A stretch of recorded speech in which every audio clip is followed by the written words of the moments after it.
It was my senior year in high school. My brother was a sophomore. And I remember this like it was yesterday. We were sitting outside on the porch. He was doing his homework. I was reading the Slam magazine. He put his homework down, got up and said, Taurus, I'm about to run to the store real quick, give me some juice. Do you want something back? I said, sure, man, bring back a honey bun and a Sprite. So he left. Once he left, a couple minutes passed, and I see, one of my homeboys around the way, he walking toward the house, and I see that he's smoking something. He had a blunt in his hand. Next thing I know, the blunt is in my hand, and I'm getting high again. As soon as my man left, he left, and I look up and I see my brother in the distance coming back to the house. And I'm nervous.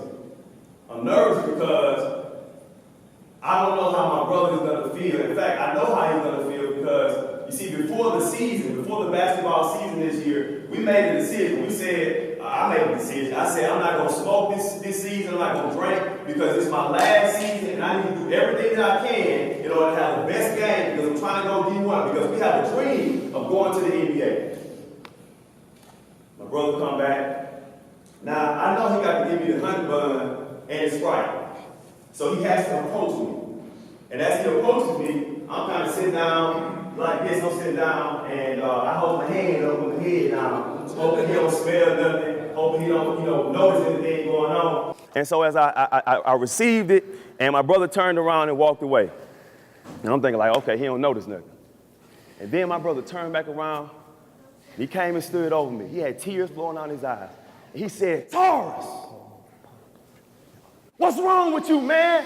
What's wrong with you? Don't you understand that if we're going to make it to the league, you can't be doing this?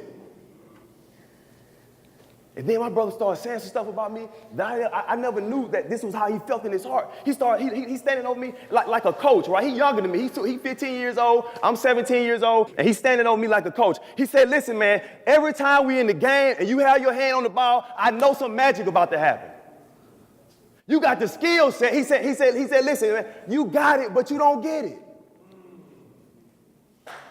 Like you got the crossover, you quicker than everybody on the court, you got the shot, I'm talking about you got the whole thing. We practice and practice and practice, but you blowing it all the way. You got the skill set, but you don't have the mindset. And what I learned is this, you can have the skill set without the right mindset, and it's gonna leave you upset. Watch this. You can't get upset because you the one stopping yourself. So you mad because you ain't make the all-state basketball, you ain't make the all-state squad. You mad because you didn't get that D1 scholarship. You mad because you didn't get invited to the elite basketball camp. You got the skill set, but you don't have the mindset. And the reason was because I couldn't beat the trap. I couldn't beat the trap. And I discovered that as a basketball player that's trying to go to the next level, there are 3 different types of traps that you have to beat if you're going to go to that next level. 3 different traps. And what my brother was saying was, what he was frustrated about is the fact that I could not beat the trap. Let me show you real quick what the traps are. This is what my brother said. He said, you got it, but you don't get it. The first trap was distractions. I was a party animal. I could hoop like crazy, right? But every Friday night, Saturday night, I'm in the club religiously. I started smoking weed when I was 12 years old. And from 12 to 19, I'm smoking, I'm drinking, I'm partying, I'm robbing people, I'm stealing, I'm breaking into folks' houses, all kinds of crazy stuff. But I got a sweet J though. I'm the class clown in class, but I got a sweet J though. I don't got to do no homework. Why? Because I can shoot. I was distracted. And many of you right now, listen, yep, you sweet, you sick with it on the court. You don't even have to work out, you just automatically dunking on people. But you have the mindset. If not, you're still trapped. The first trap is the trap of distraction. The second trap, let me tell you something, the second trap is the trap of discouragement. You see, a part of the reason why I started smoking weed so early was to deal with the stuff that was going on inside of my home. There were times where we went 2 years without having any gas in the house. There were times where we went 9 months in a row, no lights on in the house. And the water was off and on like every other month. You never know when the water gonna be on. So I would go to school early sometimes, get there before everybody else, and while I'm at school, I would get there so that I could take a little quick shower, a little wash up Under Armour. I had Under Armour going on before Under Armour was even created that. I'm talking about we had rats and roaches in the house. My rats and roaches was on a whole other level. Like they lifted weights and stuff. You know what I'm saying? Like you try to kill one, they talking about I can do all things through. They quoting Bible scriptures, don't you? Crazy type of, you know what I'm saying? But watch this, guys. What I discovered is that a lot of times you may not be able to perform as great in school or on the basketball court because of stuff that happened in your home. Some of you ain't seen your daddy since you were born. And it can impact how you play the game. So the first one is, the second one is discouragement. Here's the last one. I'm talking about on top of all that, my house burned down. I remember it like it was yesterday. That's a story in and of itself.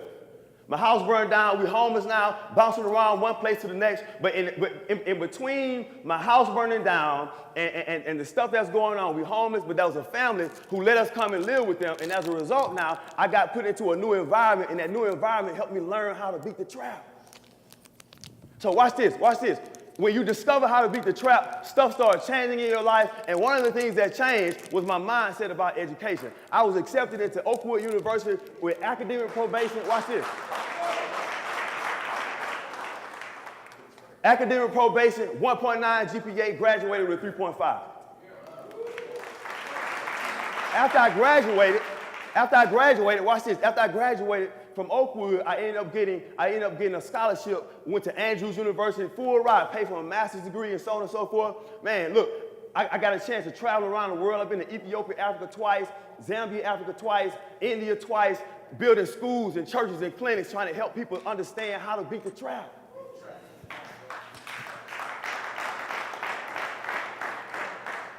Watch this. I started a nonprofit organization called Greater Young Men. I'm trying to empower young men to beat the trap. Wrote a book. Oh, I can't forget about my beautiful wife and my family. A maid. Oh man, isn't she beautiful? Isn't she lovely? Right. Watch this. I wrote a book called Set on Fire. How my life's devastations actually led me to my destiny. I read the book. I'm trying to write this thing down. Watch this, guys. Look. I had, one person read the book before the book was ever even published. I didn't even know the person. The person read the book, said, you know what, man, I really feel impressed to help this young man. When I went to Oakwood, my folks ain't had no money. Right? No, broke, no, you just saw the rats and the roaches, right?